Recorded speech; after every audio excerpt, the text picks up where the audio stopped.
Andy, there's been a lot going on in terms of speculation, perhaps over the last 24 hours or so, that the government money is going to come in forms of loans rather than grants in the next bit of funding.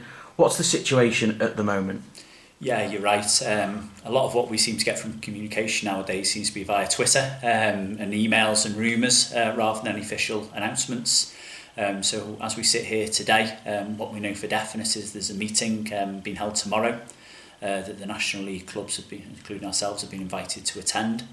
The rumours, and they are that at the moment, is that the funding that we were anticipating to cover the period from January through to March will be classified as loans rather than grants. And how would that impact Chester Football Club as a club if it was to be loans rather than grants? Yeah, the impact's absolutely huge. So as a club, we operate a model with no debt, and that's no debt in the form of mortgages, overdrafts or loans. And that's really important. The way that our model is set up behind the scenes is we can't attract that level of debt. It's about sustainability of the football club, and that's not just for this season. It's not just the next 5 years. It's beyond that. And there'd be significant impact to the club in regards to its sustainability if we're required to take on loans. And as you say, what are the specifics in terms of the society and being able, legally, are we allowed to actually take loans on? Yeah, the articles are our constitution, which is what we as a board have to operate within, do make references to loans and the possibility of how we can take them. There's certain guidance in there which it isn't necessarily always the clearest in regards to can we take them on. A lot of it really is dependent on the terms of the loan, and that's the thing that there's absolutely no detail out there at the moment. So in regards to what would be the repayment term, would it be a significant amount of our cash flow?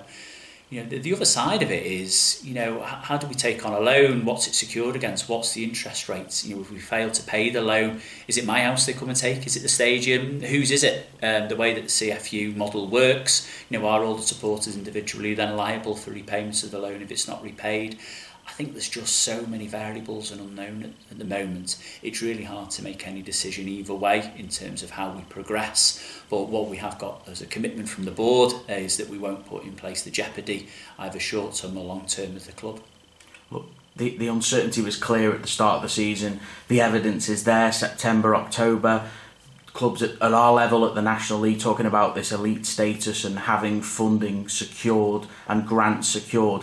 Knowing what we know now in the position that we could be in 24 hours' time, would we have even started this season?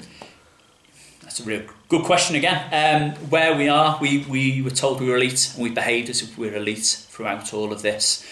We've had a number of hoops to jump through in regards to the fantastic work setting up the stadium, ready to pay behind closed doors, act in a COVID-secure manner, and we've continued to do that throughout on the basis that we were receiving grants.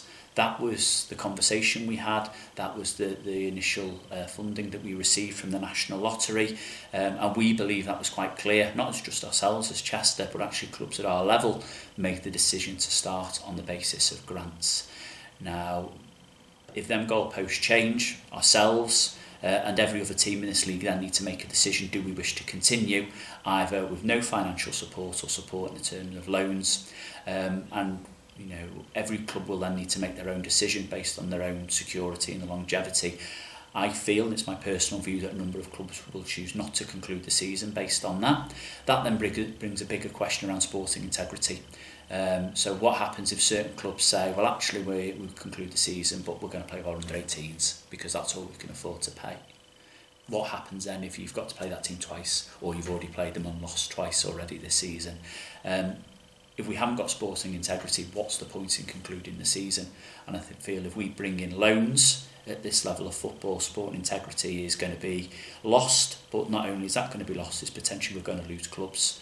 The National Lottery were very clear with their funding that they really saw the value in having community assets continue, and that football clubs were community assets in the same way Chester are, and the fantastic work we do in the community. So losing them by virtue of only being able to accommodate loans, it's going to be an absolute tragedy for non-league football. And ultimately, it's not just about the loans as well, is it? The last form of funding we got, the grants, were, well, somewhat unfairly distributed, to say the least. So how hopeful are you that this whole thing can be resolved tomorrow? In terms of the funding distribution model, we were very clear in our opinion, and we fed that back into the David Bernstein report that we felt the distribution model wasn't the correct one. As yet, the full report and its recommendations hasn't been fully shared, and whether we'll ever see that or not. I do have a level of sympathy with the National League and the conversations with them. There's over 60 different models with so many different variables that could have been used. But our view was that the principle of the first National Lottery money was to cover for lost attendances. Now, we feel that wasn't done. And if the model moving forward is in the form of loans, it's not even close to covering lost attendances because it's got to be repaid. When you use loans, it's only kicking it into the long grass or down the line in regards to that money's got to be repaid in the future. So that then becomes a liability for in future seasons. This club has known now for 10 years there are fine financial margins with running this club. When you look at last year's finances, are arguably one of the best financially run clubs in the league. You see teams out there that are running six-figure losses every single season, but they're propped up by benefactors. We're not, so we've got to operate in a prudent manner and we'll continue to do so. And in terms of what happens next, obviously that we've got a game tonight at Bradford. There's a quick turnaround on Saturday at Blythe as well with the meeting tomorrow. So how important is it that there's clarity tomorrow and there's steps to move forward for the league as a whole? Yeah, we've got to prepare tonight as if it's any other game. We've got to go there and get 3 points and all those footballing cliches, which are absolutely brilliant, and concentrate on what's happening on the pitch and then plan for Blythe on Saturday. The meeting tomorrow may pull the rug from under us if the decision there is taken to postpone the season or null and void it or any of the list of options that may come out. But at the moment, it's let's focus on this evening, doing all the preparation for the game as we would any away game. And plan for Blythe. Even this morning we're sorting out what time the coaches go in and all of that great stuff.